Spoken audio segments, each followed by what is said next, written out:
Constitution européenne, dans sa partie 3, et tout ça avait été écrit par traité, évidemment, sans assemblée constituante, la Constitution européenne, dans sa partie 3, imposait une politique, la politique libérale. Ça nous avait pris l'essentiel des débats, et pourtant, à mon avis, dans la partie 1, il y avait des choses bien pires. Alors, je me propose avec vous de résumer peut-être assez rapidement pour que ce soit pas fastidieux, mais 10 points qui me paraissent absolument stratégiques, révoltants, que les citoyens devraient connaître, qui font partie des institutions européennes, qui ont été écrites sans notre accord, qui ont été écrites sans nous demander notre avis, et finalement, au moment de nous demander notre avis, quand on a dit non, elles nous ont été imposées quand même par voie parlementaire, par le traité de Lisbonne. Il me semble que c'est pas un détail que les citoyens sachent, dans le fatras des centaines d'articles de ces institutions, ce qui va contre leur intérêt. Alors le premier point, c'est que les institutions européennes, et ça se passe dans la partie 1, nous condamnent à un chômage de masse.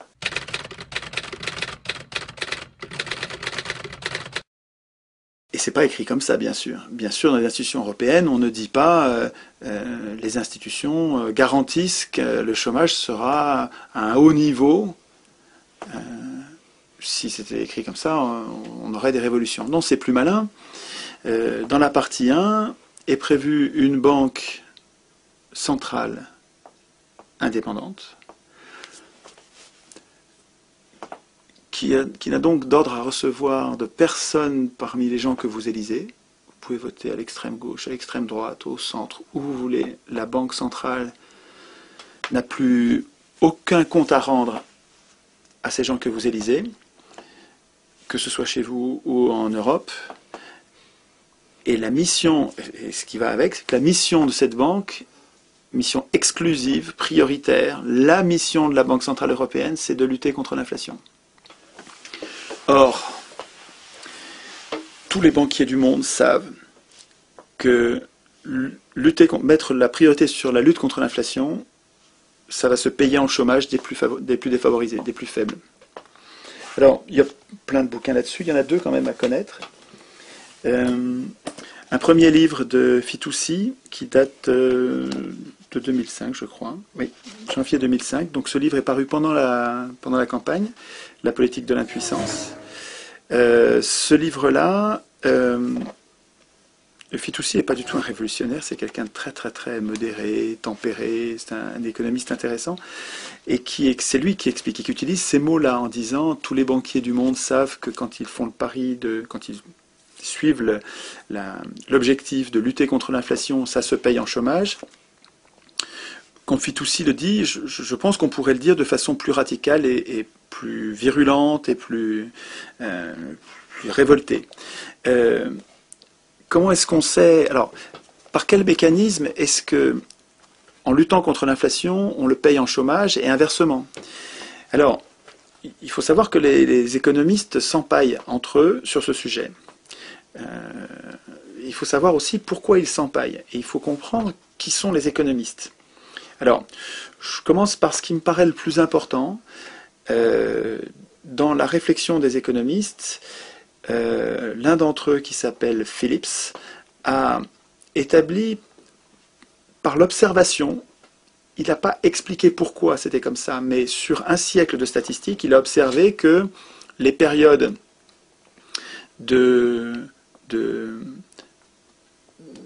d'inflation étaient des périodes de faible chômage et inversement. En fait, Phillips, lui, l'observait sur les salaires, et d'autres économistes, à sa suite, ont fait le lien entre les salaires et l'inflation, et finalement, l'association de leurs travaux fait que les chiffres d'un siècle de statistiques montrent que quand vous avez beaucoup de chômage, vous avez peu d'inflation, et quand vous avez beaucoup d'inflation, vous avez peu de chômage. Et après ça, comprendre pourquoi fait l'objet de plein de débats d'économistes. Il y a des gens qui ne sont pas d'accord pour dire par quel mécanisme, mais si vous voulez, c'est empirique. On observe que, en luttant contre le chômage, les salaires vont monter et l'inflation aussi. Alors on peut comprendre, il y a des mécanismes assez simples, c'est que quand il y a peu de chômage, quand vous êtes sûr de trouver du boulot, si vous perdez votre boulot, vous allez en trouver un autre, vous allez être plus exigeant au moment de trouver un autre travail et de demander un salaire. Puisque vous n'êtes pas précarisé, vous n'avez pas peur pour votre emploi, vous savez que vous allez en trouver un autre, il y a de l'emploi pour tout le monde, vous allez être exigeant dans votre salaire. Et les entreprises répercutent les salaires qui sont des coûts pour elles, et les répercutent sur les prix. Donc il y a une logique en fait, assez simple et probablement robuste. C'est sûrement pas le seul rouage, mais c'est un des rouages à connaître, c'est que, inversement, un fort chômage permet aux patrons d'imposer de bas salaires. Parce que les gens ayant peur pour leur boulot ne sont pas exigeants, et ils sont plus dociles, et il y a moins de pression sur les salaires, donc il y a moins de pression sur les coûts. Donc ça permet aux patrons de continuer à faire de gros profits sans payer de hauts salaires. Alors, Friedman et une bande d'économistes, on peut dire prostituées. Je pense que d'une façon générale, les économistes sont une pensée prostituée. C'est rude comme attaque, mais je pense que c'est tellement évident que c'est quand même c'est difficile à contester. On ne peut pas dire que tous les économistes sont prostitués. Il y a des économistes qui sont humanistes, honnêtes, résistants et pas prostitués, pas vendus aux plus riches. Enfin, en gros, les économistes sont nés pour pérenniser la domination des plus riches, c'est-à-dire pour justifier et légitimer, naturaliser, comme si c'était un fait naturel et indiscutable, parlons d'autre chose maintenant, la domination des plus riches. Ricardo était un fils de banquier, lui-même financier, et protégeait l'intérêt, avec sa théorie économique, protégeait les intérêts de sa classe. Et donc les économistes, alors parmi lesquels Friedman par exemple, contestent la corrélation qu'il y a entre la corrélation en niveau inversé qu'il y aurait entre l'inflation et le chômage, en disant pas du tout. La corrélation, il y a eu quelques années, dans les années 70, où la corrélation n'a pas été observée. Et ils ont pris cette variation dans les statistiques comme prétexte pour prétendre que la loi n'était pas bonne. Alors qu'en fait, on pourrait tout aussi bien dire que la loi est effectivement bonne dans la plupart des cas. Dans la plupart des cas, lutter contre le chômage va se payer en inflation, et laisser filer l'inflation permettra de résorber le chômage, ou on peut le dire autrement. Cette loi est en général vérifiée, et effectivement, dans les années 70, elle ne l'a pas été, probablement pour des raisons qui n'ont pas été bien identifiées, d'autres raisons qui ont été plus fortes pendant ces quelques années que la loi principale, mais qui valent pas, qui méritent pas de jeter aux orties le travail de Phillips.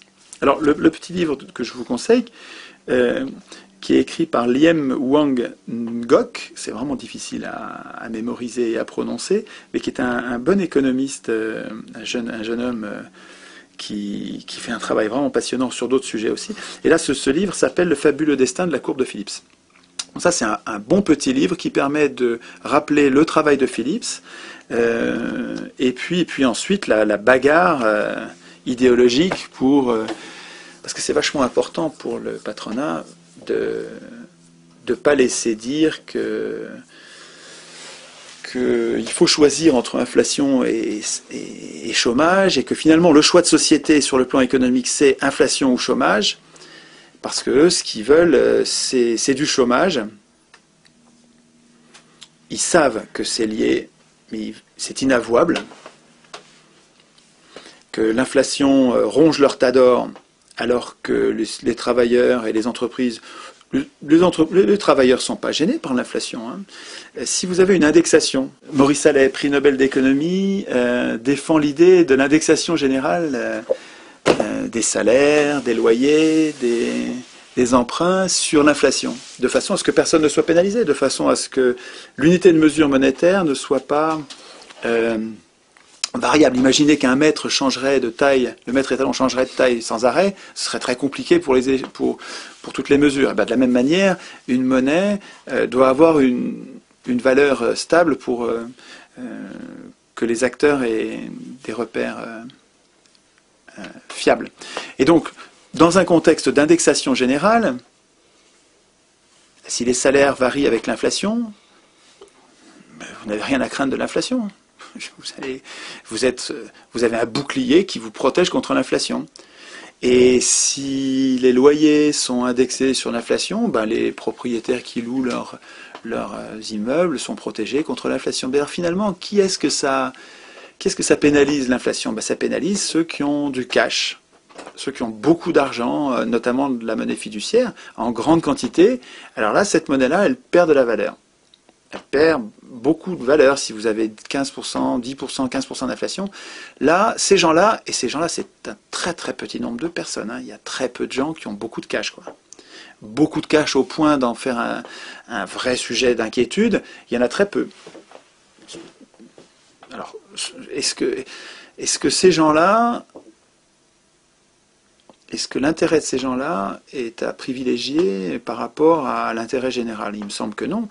Un peu d'inflation, une indexation générale, et donc finalement les petites gens qui sont protégés de l'inflation, si ça vous permet de lutter contre le chômage, donner du boulot à tout le monde, bah écoutez, c'est un choix de société qui quand même pourrait être au débat public, on pourrait en discuter. Ben, il se trouve que l'Union européenne, elle a tranché pour vous. Vous n'avez pas eu voix au chapitre. On a mis en place en 1957, avec le traité de Rome, on a mis en place un système de façon assez astucieuse, hein, puisque pendant toutes les premières années, pendant 20 ans, 25 ans, on n'a pas appliqué le traité de Rome. On l'a mis en place et on ne l'a pas appliqué. Alors les gens se sont... Au début, ils étaient très méfiants. Mendes France vitupérait ce traité en disant c'est pas bien du tout, on va perdre notre souveraineté, il y a beaucoup à perdre à ce traité. Et puis finalement, avec les années, comme on voyait que ça changeait rien, on était protectionniste, on était nationaliste, on avait le contrôle de notre monnaie, ce traité ne changeait rien à notre vie finalement. Il y avait un contrôle d'échange, il y avait notre monnaie, il n'y avait pas de libre-échange, hein, finalement ce traité prévoyait des choses qui n'étaient pas appliquées, on a baissé la garde, et on ne s'est pas méfié. Et puis dans les années 80, sans rien dire à personne, ils ont activé le traité de Rome, ils ont commencé à l'appliquer. Ils ont commencé à appliquer le libre-échange, à libéraliser les capitaux, les mouvements de capitaux, à permettre le libre établissement de n'importe quelle entreprise dans n'importe quel État. Donc ils ont commencé à permettre la mise en place de la concurrence de tous contre tous. Et nous, on était endormis, on avait relâché notre vigilance. Et à chaque fois qu'il y avait des militants valeureux qui protestaient, on leur envoyait dans les dents, mais attendez, vous protestez contre quelque chose qui est écrit depuis 57. C'est très astucieux, quand même, très astucieux. Mettre en place le système par petits pas, progressif, les gens voient rien, ou ils voient, mais bon, c'est pas suffisamment grave pour se soulever. Et puis au bout du compte, vous avez une machine épouvantable qui s'est mise en place, et qui s'est mise en place au plus haut niveau du droit, au niveau constitutionnel, et au niveau même international, au niveau de traités qui ne sont révisables qu'à l'unanimité. Et plus on est nombreux, plus l'unanimité devient un verrou, l'impossibilité complète de changer quoi que ce soit. Mais on y est là. Là, on est à 27. L'unanimité à 27, on n'arrivera plus rien à changer à ces traités.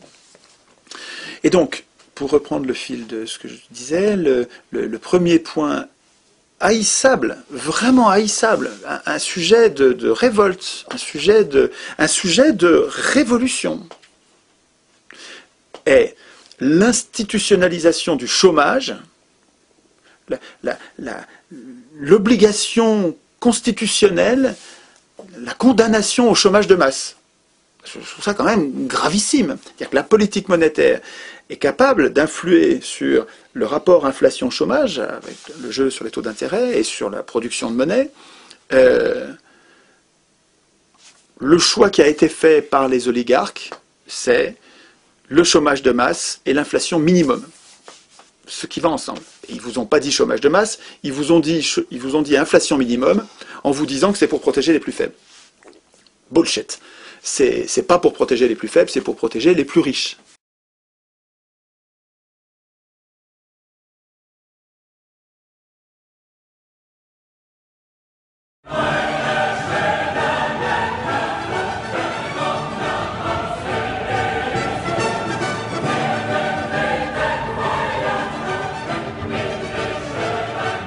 Deuxième point que j'avais pas vu moi en 2005 et qui est peut-être plus important encore, les institutions européennes interdisent aux États d'emprunter auprès de leur banque centrale.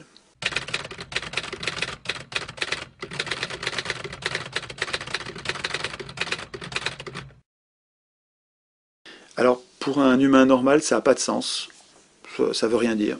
Ouais, les États ne peuvent pas emprunter auprès de leur banque centrale, bon, ouais, et alors? Et c'est pourtant essentiel parce que on en a parlé dans d'autres entretiens, je vais aller vite. Quand un État emprunte auprès de sa banque centrale, la banque centrale lui crée de l'argent, pour lui, et note que l'État lui doit, et au fur et à mesure que l'État rembourse cet argent ensuite avec les impôts ou avec les recettes de cet investissement, la monnaie est détruite au fur et à mesure, sur le même modèle que le crédit habituel et le mécanisme de la monnaie-dette. Mais la différence avec le système qui nous est imposé aujourd'hui, c'est que quand un État emprunte auprès de sa banque centrale, quand il rembourse sans intérêt. Ou il remboursera plus tard, donc il peut avoir... Donc ça, il a de la marge, il a beaucoup de marge, et puis c'est pas coûteux. C'est plus du tout comme ça que ça marche. Aujourd'hui, ça, c'est absolument interdit. Quand un État a besoin d'argent pour financer un investissement public, il doit emprunter auprès des marchés financiers. Il ne peut plus emprunter auprès de sa banque centrale. Et donc quand il emprunte auprès des marchés financiers, il paye un intérêt. Et cet intérêt devient progressivement insupportable, et ça devient un outil d'oppression. Un outil d'oppression des États par les riches, par les marchés financiers. Les marchés financiers, c'est ceux qui ont de l'argent. C'est les riches. Et en gros, les plus riches parmi les humains, ce sont les commerçants, et les plus riches parmi les commerçants, ce sont les multinationales, et les plus riches des plus riches, ce sont les banques. C'est des gros commerçants qui avaient beaucoup d'argent en plus, qui étaient incapables de dépenser, qui sont devenus les banques, historiquement, 1500, 1600, 17e siècle, 16e siècle, 17e siècle, sont devenus les banques, et finalement, aujourd'hui, les plus riches, ce sont les banques. Et finalement, les marchés financiers, pas pour l'intégralité, mais pour le plus gros, ce sont les multinationales et les banques.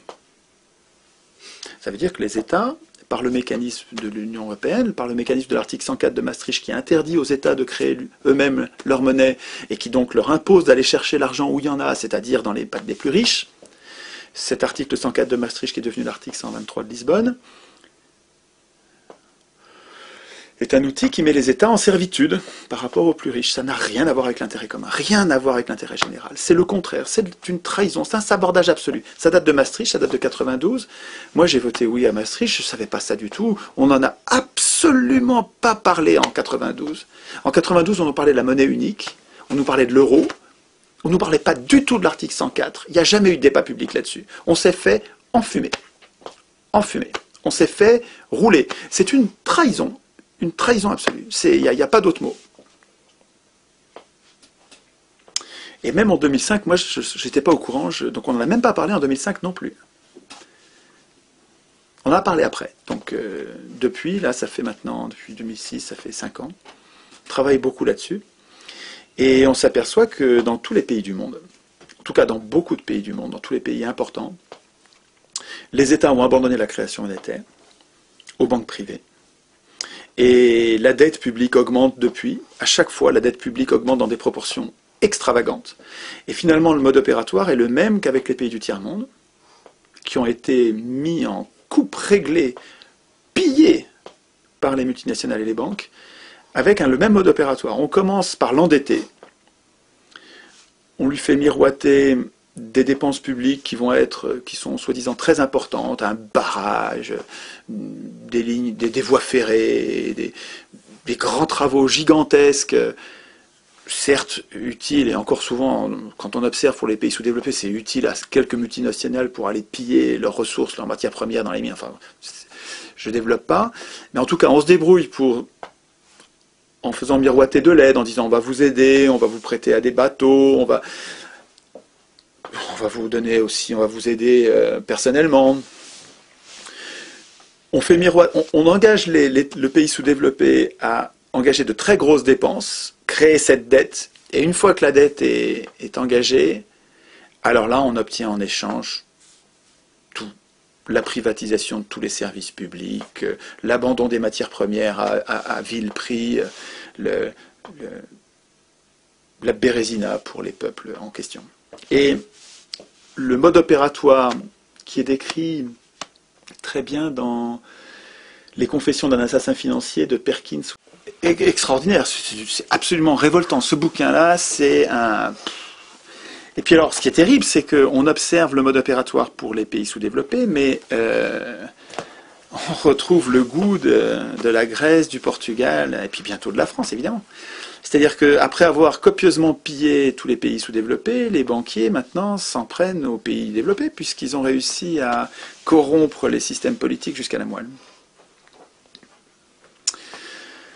Donc le premier point, c'est l'indépendance de la Banque centrale et sa mission unique contre l'inflation qui nous condamne au chômage de masse. Ça fait quand même un sacré morceau. Deuxième morceau, l'interdiction aux États de créer leur propre monnaie, donc d'emprunter auprès de leur Banque centrale, donc de créer leur propre monnaie, donc rendre les États dépendants des porteurs d'argent, des porteurs privés évidemment, des porteurs d'argent. C'est insupportable. Ce deuxième point suffirait déjà à dire, mais attendez, il faut sortir de l'Union européenne d'urgence. Parce que vous allez voir qu'à la fin, quand on va parler des procédures de révision des traités, comme tout est à l'unanimité à 27, c'est indémerdable. On n'arrivera jamais à améliorer ce piège politique. Troisième point dramatique, alors qui lui a été beaucoup débattu en 2005, donc je vais passer rapidement, c'est l'interdiction aux États de limiter la circulation des capitaux.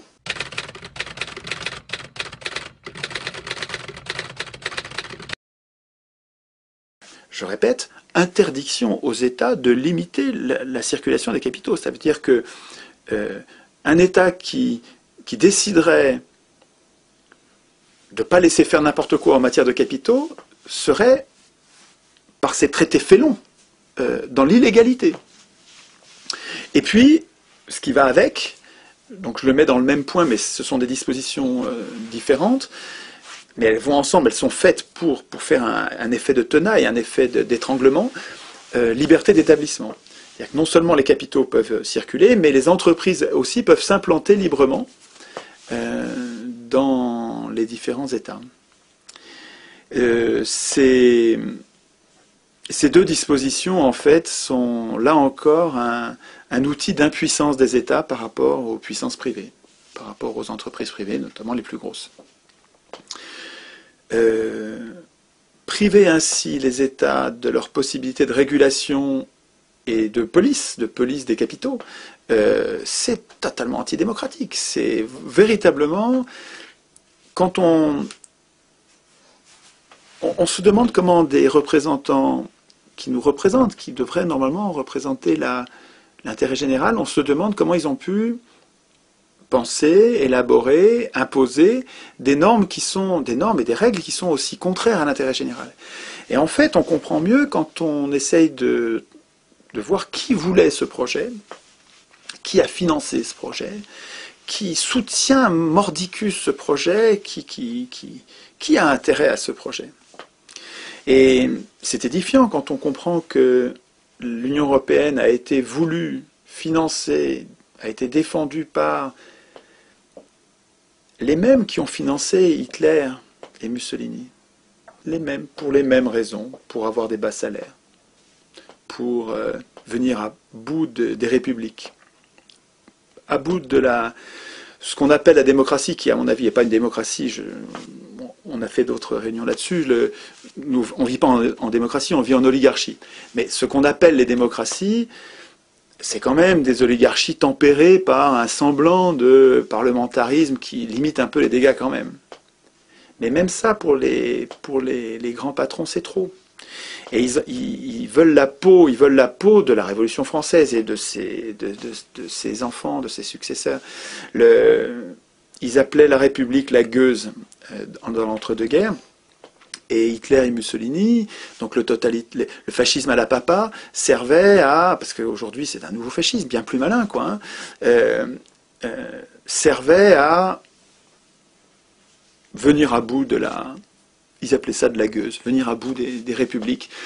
Annie Lacroix-Riz explique bien ça, que on trouve dans les archives, des milliers d'archives, que l'obsession des banquiers et des industriels, c'est nos salaires. Parce que ça se comprend, leurs grands profits dépendent de nos bas salaires. Donc c'est juste égoïste, c'est juste totalement cynique. Ce qui les intéresse, c'est qu'on ait juste le salaire qu'il faut pour qu'on ne fasse pas la révolution, qu'on ne les égorge pas. Voilà. S'ils s'aperçoivent qu'on est en train de descendre dans la rue comme au Front Populaire, descendre dans la rue par millions et qu'on va les égorger, hop, il lâche du mou, il lâche, de toute façon... Voilà, ils donnent juste ce qu'il faut pour... Donc ça n'a rien à voir avec la justice. Bon, en tout cas, ce sont les mêmes qui ont financé donc les multinationales. Hein. Hitler a été financé par Ford, il a été financé par IG Farben, le cartel de la chimie allemand, il a été financé par les banques centrales européennes, il a été financé par les banques, évidemment. Il faut comprendre qu'Hitler n'aurait pas existé, enfin, serait resté un groupuscule ridicule, des fous furieux, sans argent, il serait resté marginaux, on ne connaîtrait même pas leur existence. Il faut comprendre que Hitler et Mussolini et Staline, Lénine, hein, c'est pareil pour les bolcheviks, hein, n'auraient pas existé sans le financement de Wall Street. Il faut comprendre ça. C'est-à-dire qu'en fait, le fascisme, le fascisme, c'est pas Hitler. Le fascisme, c'est qui a financé Hitler. Il me semble, moi, tout le monde se traite de fasciste, c'est un mot qui est galvaudé, on en vient à se demander ce que c'est le fascisme. Là où j'en suis de ma réflexion, je dirais que le fascisme, c'est la prise de contrôle de l'État par les plus riches, c'est une toute petite poignée de personnes qui prennent le contrôle de l'État pour pérenniser leurs privilèges et se servir de la force publique, parce que l'État a le monopole de la force publique, se servir de la force publique pour défendre leurs seuls intérêts, ou prioritairement. Et après ça, il y a différentes manières de mettre en place ce règne des privilégiés, qu'on peut appeler fascisme, on peut l'appeler autrement. Alors je sais bien que fasciste, c'est un mot qui historiquement veut dire autre chose, mais enfin, il faut que les mots soient utiles quand même. Si on les ramène constamment à leur stricte définition historique, on n'arrive pas à s'en servir parce qu'on va nous répéter que le fascisme c'était les faisceaux, que c'était donc historiquement un truc qui n'existe plus. Ouais, ok. N'empêche que les dictatures du milieu du XXe siècle ont été financées par les riches du moment, les ultra riches du moment. Et ce sont ces mêmes ultra riches de notre moment en ce moment, et puis de toute la période qui nous a séparés, ce sont les mêmes, ou leurs enfants, qui financent l'Union européenne. C'est plus malin, le fascisme à la papa, on le vivra plus. Je pense qu'on n'aura plus... ils n'ont plus besoin de régime militaire, avec une police militaire.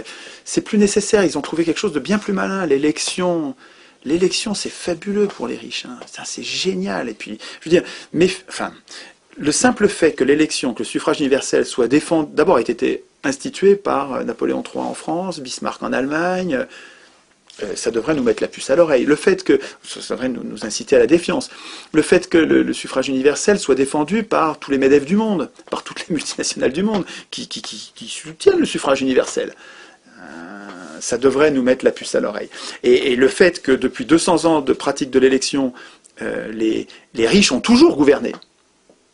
Le suffrage universel ne tient pas ses promesses. Les pauvres n'ont jamais gouverné avec le suffrage universel. Alors qu'avec le tirage au sort, c'est le contraire. 200 ans de pratique à Athènes montrent que pendant 200 ans de tirage au sort, les riches n'ont jamais gouverné, alors que les pauvres toujours. Donc, avec le suffrage universel, les multinationales, et notamment les multinationales de la finance, ont un moyen de nous faire voter nous-mêmes pour nos propres bourreaux, via l'Union européenne, un moyen qui est bien plus malin, contre lequel il est bien plus difficile de résister que le fascisme à la Papin. Donc pour le distinguer, on peut peut-être parler de fascisme financier. Sur l'OTAN, il y a des dispositions graves qui, en fait, empêchent l'Union européenne de penser une défense qui soit autonome par rapport à l'OTAN.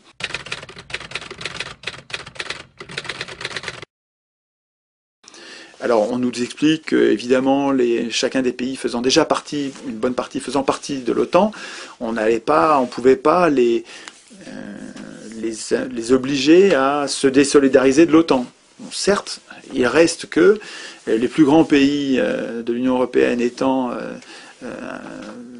intégrés à l'OTAN, le fait que les traités de l'Union européenne intègrent finalement cette participation nous rend complètement dépendants de l'OTAN.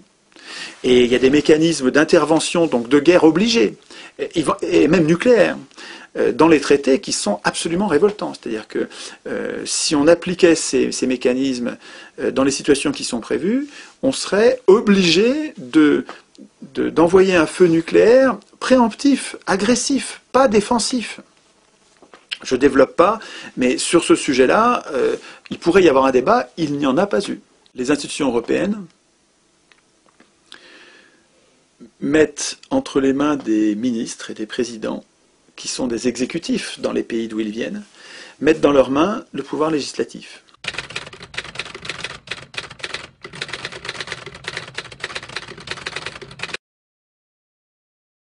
Alors, à deux titres. D'abord, en co-législateurs, les institutions européennes font des ministres qui normalement devraient être absolument cantonnés à l'exécution des lois. La séparation des pouvoirs, c'est toi tu écris les lois mais tu les exécutes pas, toi tu es Parlement, tu écris les lois mais tu les exécutes pas, et toi tu es exécutif, tu exécutes les lois mais tu les écris pas. En divisant les pouvoirs, on les affaiblit et nous autres, les gouvernés, nous protégeons contre les abus de pouvoir. Montesquieu. Et cette séparation des pouvoirs est très mal appliquée. Dans la 5e, elle ne l'est pas du tout. Puis dans la plupart des pays, elle est violée parce que ceux qui écrivent les règles les écrivent pour eux-mêmes. C'est ma thèse. Les institutions ne devraient jamais être écrites par des hommes de parti, et encore moins par des parlementaires, des ministres, des juges. Les institutions devraient être écrites par une assemblée constituante tirée au sort. C'est d'ailleurs le dernier point que j'évoquerai un petit peu à la fin. Mais en tout cas, si les ministres ici se voient attribuer un pouvoir législatif, c'est plus grave encore qu'au niveau national, parce qu'on ne sait pas du tout ce qu'ils font.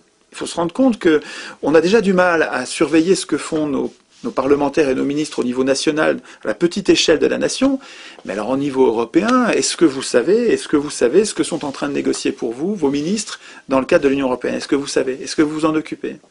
Est-ce que vous vérifiez ce que signent en votre nom, les directives que signent en votre nom vos ministres dans le cadre de l'Union européenne? Mais pas du tout, c'est trop loin, et puis en plus, le voudriez-vous? Vous ne pourriez pas, parce que c'est totalement opaque. Alors, à deux titres, les ministres sont co-législateurs, sont législateurs. D'abord, ils sont co-législateurs avec le Parlement.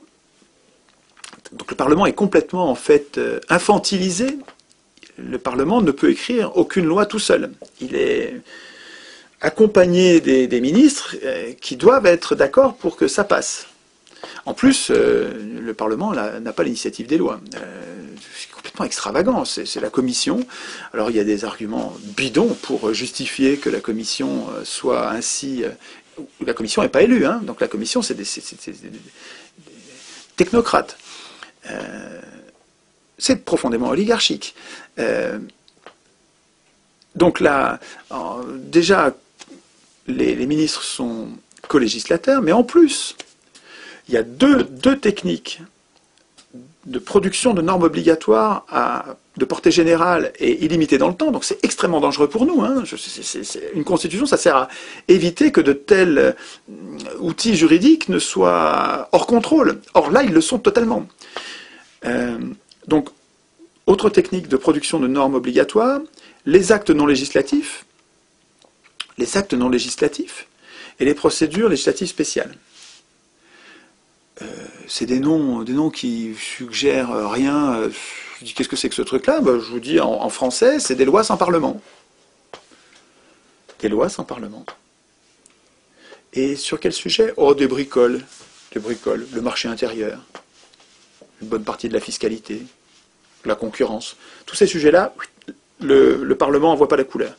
Le Parlement n'est pas concerné. Est-ce que il y a une liste des sujets sur lesquels on peut faire comme ça des lois sans Parlement, où les ministres écrivent le droit?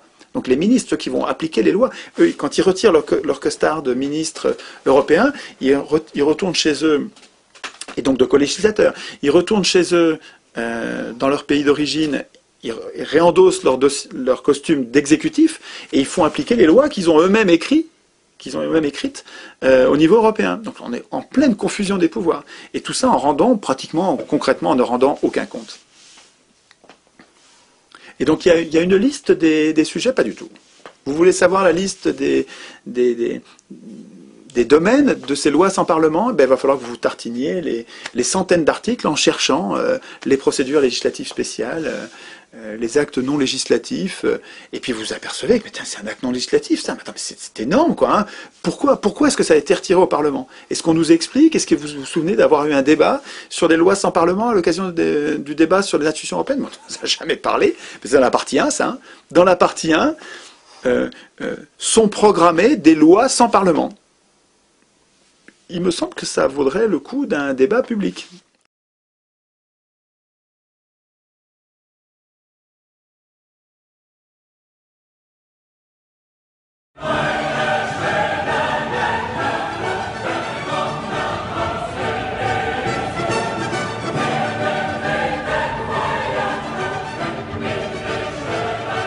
Point 6, c'est les juges.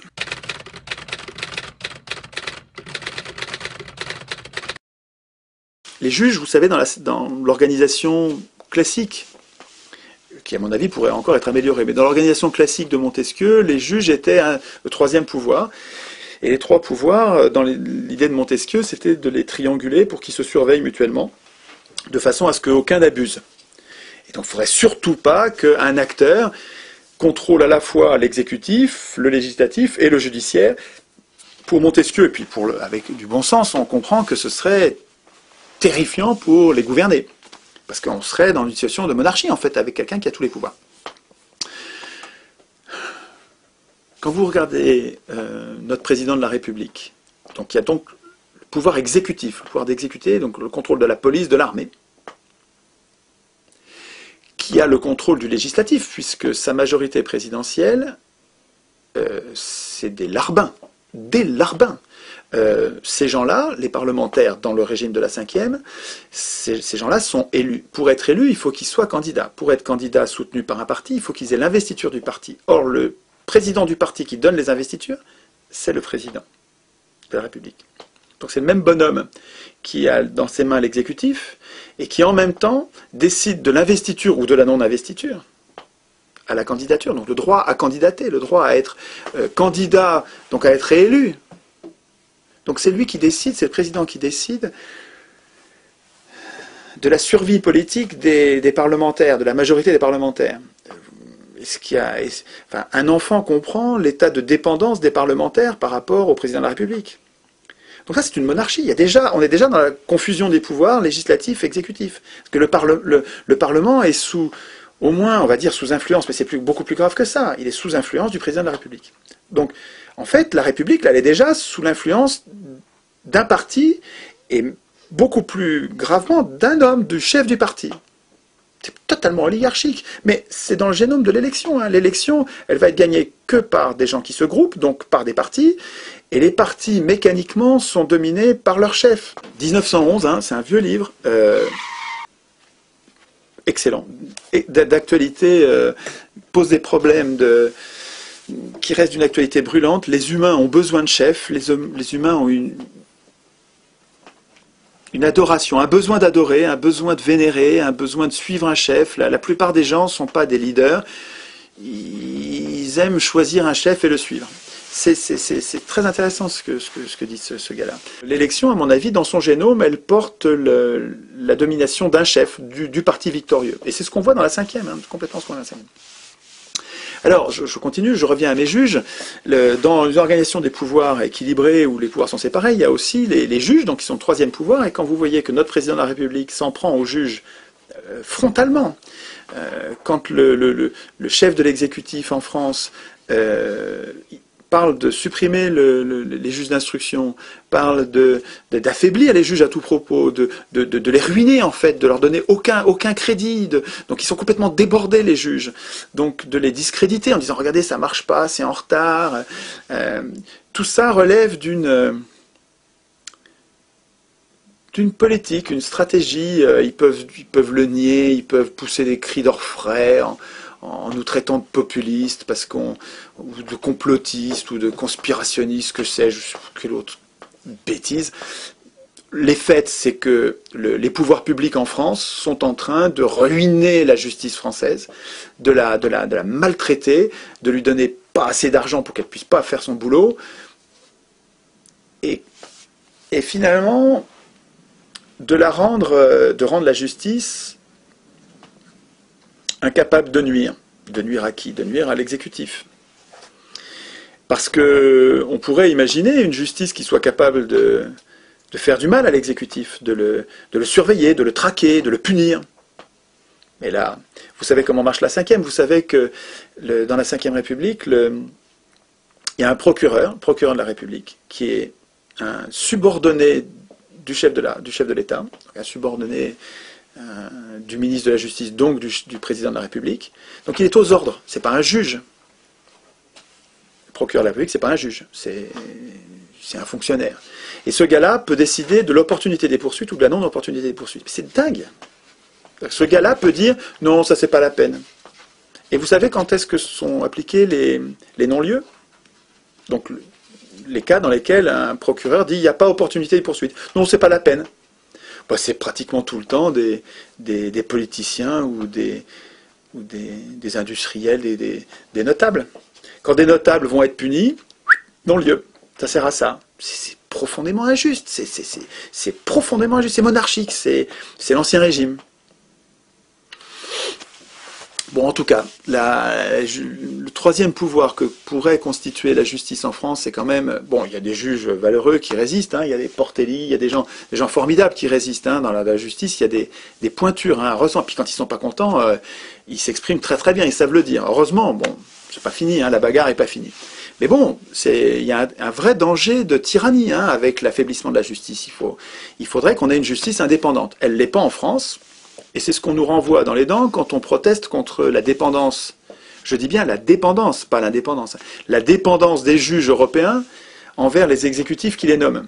Parce que c'est ça qui est incroyable. Alors, quand on proteste contre ça, on nous dit mais c'est là pareil en France. Bah oui, mais un excès en justifie pas un autre. C'est pas parce que c'est épouvantable en France qu'il faut qu'on l'institutionnalise au plus haut niveau du droit et ça changera plus jamais en Union européenne. L'argument est spécieux. Alors, comment ça marche dans les institutions européennes? Eh bien, les juges européens sont nommés pour 6 ans, ce qui est court, renouvelable. Renouvelable, ça veut dire non renouvelable.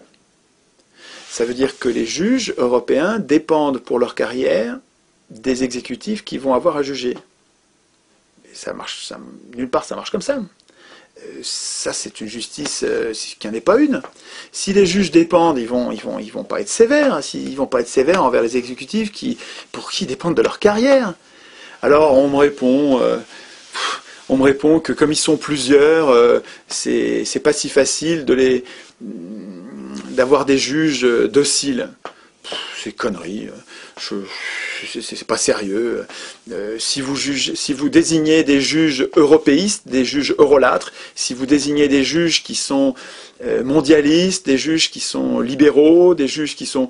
Eh ben, vous n'aurez même pas besoin de leur donner la moindre consigne, effectivement. Ils seront libres, mais ils vont développer une idéologie qui est contraire à l'intérêt général. Et sans avoir besoin de les corrompre, de leur dire quoi faire. Mais parce que vous les avez nommés, et parce qu'ils dépendent pour leur carrière de ceux qui les ont nommés. Donc c'est extrêmement dangereux ce qui se passe au niveau des juges. D'ailleurs, les juges européens participent activement au rouleau compresseur ultralibéral de la Constitution européenne. Ils participent, ils en rajoutent au traité, dans leur interprétation. L'initiative, c'est un pouvoir essentiel en démocratie, totalement confisqué au peuple. Le peuple européen, les peuples européens n'ont aucune initiative en aucune manière. C'est simple, absolument aucune. Ni initiative pour désigner des candidats, ni initiative pour révoquer des candidats s'ils ne sont pas contents, ni initiative pour proposer des lois, ni initiative pour pour abroger des lois, révoquer des acteurs. Il n'y a aucune initiative. Il y a juste une bouffonnerie, une pantalonnade qui est le droit de pétition, qui n'a aucune force contraignante. Il faut qu'on soit des millions à vouloir demander pardon à la Commission, ou demander la permission à la Commission de, si elle veut bien, transmettre au Parlement un projet pour que le Parlement en discute. Bullshit, on se fout de nous. Ce truc n'a aucune valeur. Voilà, ça ne vaut rien, c'est du foutage de gueule intégral. De la même manière qu'en France, on nous a servi la même chose. Vous savez qu'on nous a... Ils ont changé la Constitution puisqu'ils l'écrivent eux-mêmes. C'est extravagant. Mais donc, ils écrivent eux-mêmes la Constitution et nos parlementaires français ont institué ce qu'ils appellent le référendum d'initiative populaire. Ils osent appeler ça référendum d'initiative populaire, alors que vous savez que l'initiative de ce référendum d'initiative populaire appartient aux députés. Je vous jure que c'est vrai. Le référendum d'initiative populaire, il s'appelle comme ça dans la Constitution française, est d'initiative parlementaire. Alors, initiative parlementaire, ensuite appuyée par 10% du corps électoral qui viennent soutenir le parti qui a... Et ils appellent ça d'initiative populaire, citoyenne. C'est du foutage de gueule. En plus, ce référendum d'initiative populaire, soi-disant, qu'il y a dans la Constitution française, n'oblige nullement à un référendum. Si le gouvernement ne s'en saisit pas, si le Parlement, ne s'en saisit pas, il y aura un référendum. Mais il suffit que le Parlement s'en saisisse pour le mettre à la poubelle, il n'y a pas d'obligation de faire un référendum. Donc c'est vraiment du foutage de gueule. C'est à vomir. Et puis il n'y a pas un journaliste pour le relever. Hein. Là je ne parle plus d'institutions européennes. Mais c'est pareil pour les institutions européennes, parce que c'est du même foutage de gueule. C'est la même escroquerie absolue. Mais ce qui est incroyable, c'est la complicité des journalistes, parce que ces gens-là qui devraient être les journalistes, qui devraient être les sentinelles du peuple. C'est comme ça qu'on les appelait pendant la Révolution. Des gens qui devraient nous alerter, des gens qui devraient être des whistleblowers, des siffleurs souffleurs de sifflets, là, comme ça que les appellent les Américains, des donneurs d'alerte. Ces gens-là sont des chiens de garde de l'Empire, du système. Les journalistes qui nous parlent de l'arnaque absolue du référendum d'initiative populaire. Quand Pujadas, comment il s'appelle, il parle du référendum d'initiative populaire avec une espèce de fierté d'avoir un État démocratique. C'est ridicule. Son rôle à lui, ça devrait être de protester, tempêter et nous appeler, nous alerter, faire venir des résistants pour exprimer les inquiétudes des gens ou la colère des gens devant cette imposture, cette escroquerie. Pas du tout. Ces gens-là sont misérables. Hein. C'est pas des journalistes du tout. Ils prennent la place de journalistes, ils sont à la place de journalistes, ils sont à la place que devraient occuper les journalistes, mais ils ne sont pas journalistes. Ce sont eux aussi des prostituées, comme les économistes. Les bons journalistes, ils sont indépendants. D'ailleurs, sur Internet, il y a énormément de lutteurs absolument autonomes, bénévoles, qui passent leur vie à comprendre comment on se fait avoir et qui nous alertent, et c'est eux les journalistes. Et puis dès qu'ils sont payés, c'est pas instantané, mais pratiquement. Dans les institutions européennes, le pouvoir législatif est détenu par des non-élus.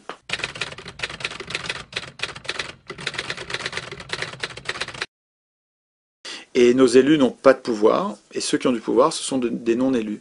Il y a des tas d'organismes dans les institutions européennes qui produisent des normes obligatoires. La Banque centrale, par exemple, produit des normes obligatoires. En totale indépendance, aucun contre-pouvoir, production de normes obligatoires. Les conseils, la conférence intergouvernementale, enfin il y a plusieurs organes, et puis bien sûr le Conseil des ministres, qui produisent des normes exactement comme des lois. C'est des lois, vraiment c'est de l'escroquerie de dire que c'est pas des lois, et sans Parlement. L'avant-dernier point, est celui de la résistance aux abus de pouvoir.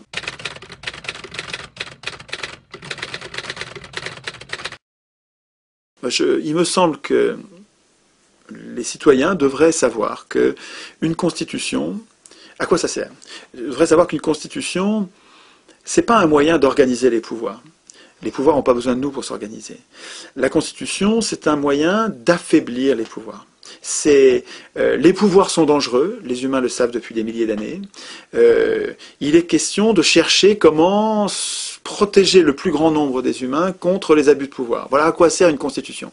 Une constitution, c'est comme un contrat, mais attention, pas un contrat qui serait passé entre le gouvernement et les gouvernants et les gouvernés, parce que ça supposerait que les gouvernants préexistent à la constitution, ce qui n'est pas le cas.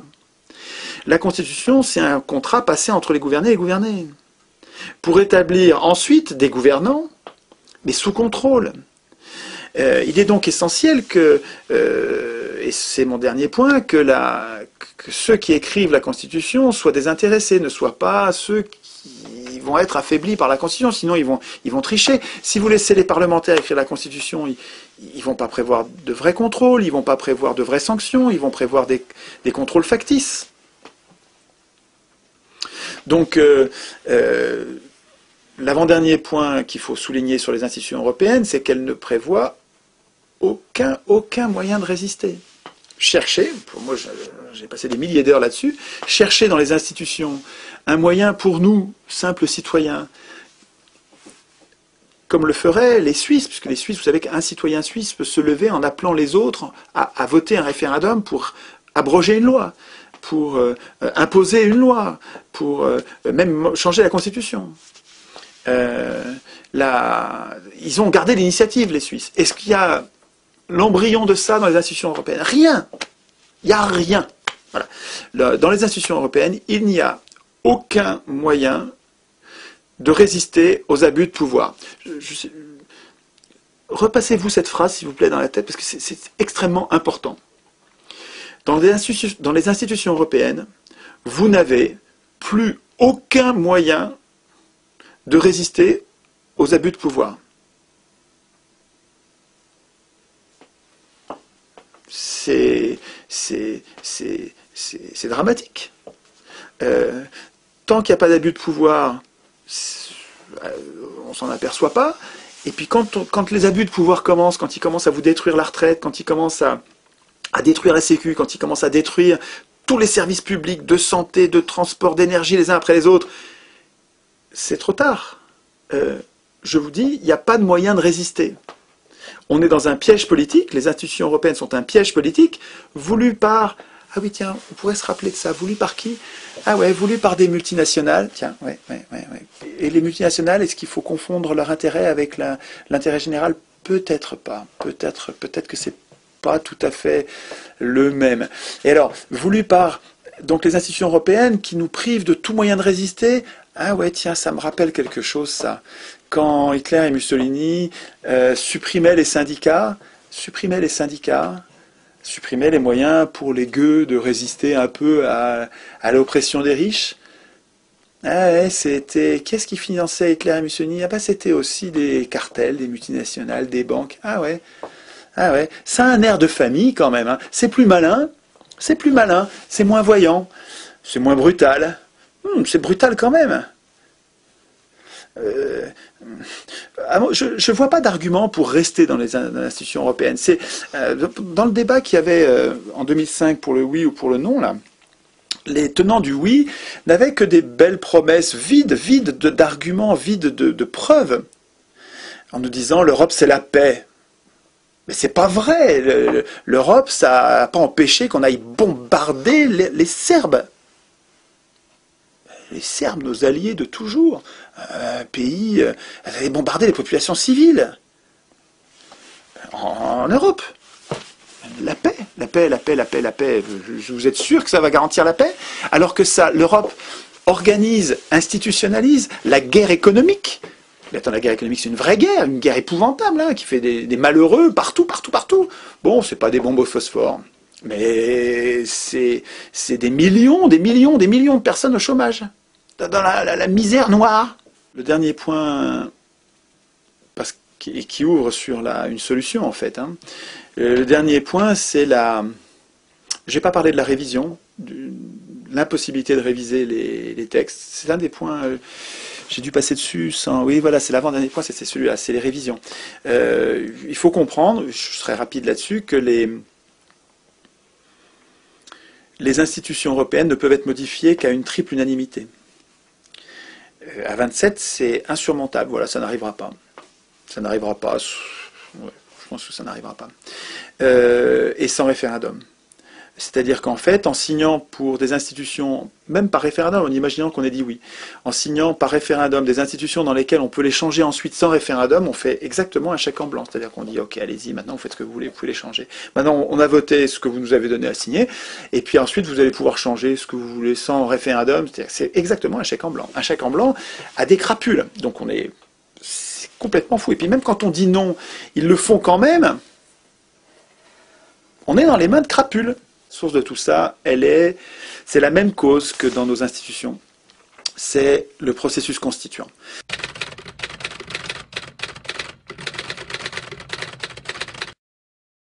C'est-à-dire que c'est l'origine. Moi, je remonte à la racine, je cherche la cause des causes. Et la cause des causes sur le traité de l'Union européenne, c'est qui a écrit ces maudites règles. Qui a écrit ces maudites règles? À chaque fois, dans les institutions françaises comme les institutions européennes, à chaque fois, ceux qui écrivent les règles n'auraient pas dû les écrire. C'est pas à eux d'écrire les règles. C'est pas aux hommes de parti. C'est pas aux hommes au pouvoir. Et c'est pas à ceux qui aspirent au pouvoir. Donc c'est même pas aux hommes de parti et même des petits partis. C'est pas aux hommes de parti d'écrire les règles du pouvoir, d'écrire la Constitution. Ces gens-là sont juges et partis. Ils écrivent des règles pour eux-mêmes. Quand vous êtes dans un parti, vous n'êtes pas encore élu, mais vous vous projetez dans l'avenir. Un humain, ça se projette dans l'avenir. Il sait qu'un jour, il sera élu. Et donc, quand il écrit les articles de Constitution, il ne va pas écrire ce qui va vous protéger. Il ne va pas faire ça. Il ne le fera jamais. Je ne lui en veux même pas. C'est humain. Pourquoi est-ce qu'il irait écrire le respect du vote blanc qui permet de le foutre dehors quand on n'est pas content, quand on veut plus de lui? Pourquoi il irait écrire le référendum d'initiative citoyenne qui permet de le révoquer quand on n'est pas content ou qui permet de contredire ses lois quand on les trouve mauvaises ou qui nous permet de lui imposer des lois quand nous on les trouve bonnes et lui les trouve mauvaises? Pourquoi il va prévoir ça? Il ne prévoira jamais le référendum d'initiative citoyenne. Ça va contre son intérêt personnel. Qu'est-ce qui compte, son intérêt personnel ou l'intérêt général? C'est pas à lui d'écrire la Constitution. Jamais un parlementaire n'ira écrire les mandats courts et non renouvelables, la rotation des charges. Jamais un parlementaire n'ira prévoir dans la Constitution qu'il y ait une chambre tirée au sort pour qu'elle nous ressemble, une chambre d'un millier de personnes dont le mandat serait très court, tout le temps renouvelable, et qui, parce qu'elle est nombreuse et tirée au sort, nous ressemblerait. Il y aurait des pauvres, des riches, à proportion à peu près égale à ce qu'il y a dans la population. Il y aurait des blancs, des noirs, des femmes. Il y aurait des femmes, plein de femmes. Hein. Il y en aurait, au tirage au sort, il y en aurait la moitié. Il y aurait des gens qui nous ressemblent. Hein. Il y aurait des tas de salariés, d'employés, comme la majorité des gens, dans une assemblée tirée au sort. Mais le parlementaire, jamais il prévoira qu'il y ait au moins une des chambres tirées au sort, et il faudrait qu'il y ait les deux, une chambre élue, une chambre tirée au sort, il faudrait qu'il y ait les deux pour qu'une loi passe. Jamais un parlementaire fera ça. C'est pas à lui d'écrire la Constitution. Si c'est lui qui écrit la Constitution, un parlementaire ou un ministre ou un juge ou un homme de parti, c'est tout ça, c'est pareil. Si c'est eux qui écrivent la Constitution, ils ont un intérêt personnel contraire à la démocratie. Tout ce qui est démocratique va contre leur intérêt personnel. Donc ils ne l'écriront jamais. Jamais, moi je vous dis, bon je me trompe peut-être, mais c'est logique, hein, jamais une assemblée constituante élue, parmi les candidats imposés par les partis, jamais une telle assemblée n'écrira une démocratie.